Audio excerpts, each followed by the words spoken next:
a test of the public warning system for weather radio station K East C56. During potentially dangerous weather situations, specially built receivers can be automatically activated by the signal to warn of the impending hazard. Tests of the signal and receiver's performance are normally conducted by the National Weather Service each Wednesday between 10 a.m. and noon, and between 6 and 8 p.m.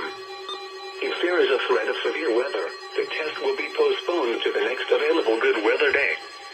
Reception of this broadcast, and especially the warning alarm tone, will vary at any given location. This variation, normally more noticeable at greater distances from the transmitter, can occur even though you are using a good quality receiver in good working order. The warning alarm tone will be activated for hazardous watches and warnings for the following counties: Collin, Dallas, Denton, Ellis, Hill, Hood, Hunt, Kaufman, Parker, Rockwall, and Tarrant. This concludes the test of weather radio station K East C56.